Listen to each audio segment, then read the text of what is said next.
Romans chapter 3. What advantage then has the Jew? Or what is the profit of circumcision?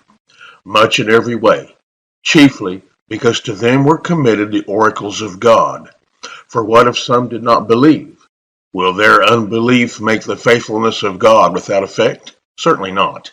Indeed, let God be true, but every man a liar, as it is written, that you may be justified in your words and may overcome when you are judged.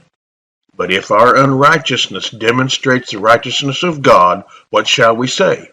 Is God unjust who inflicts wrath? I speak as a man. Certainly not. For then how will God judge the world? For if the truth of God has increased through my lie to his glory, why am I also still judged as a sinner? And why not say, let us do evil that good may come? As we are slanderously reported, and as some affirm that we say, their condemnation is just. What then? Are we better than they? Not at all. For we have previously charged both Jews and Greeks that they are all under sin. As it is written, there is none righteous, no, not one. There is none who understands. There is none who seeks after God. They have all turned aside. They have together become unprofitable. There is none who does good, no, not one. Their throat is an open tomb.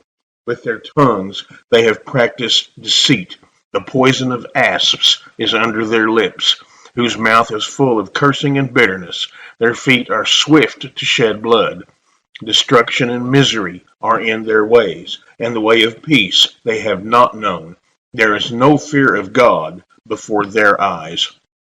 Now we know that whenever the law says, it says to those who are under the law, that every mouth may be stopped, and all the world may become guilty before God.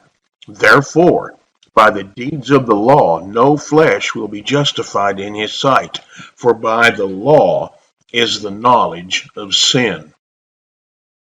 But now the righteousness of God apart from the law is revealed, being witnessed by the law and the prophets, even the righteousness of God through faith in Jesus Christ to all and on all who believe.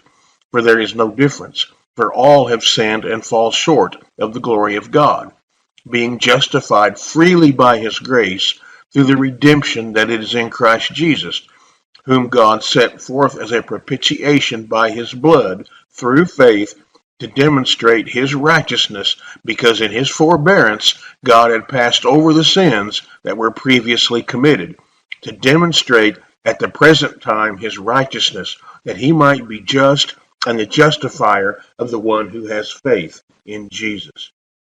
Where is boasting then? It is excluded. By what law? Of works? No, but by the law of faith.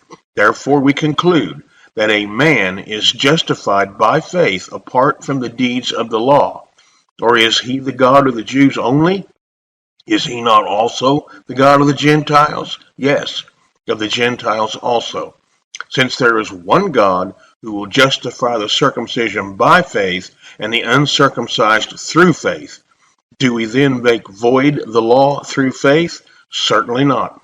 On the contrary, we establish the law.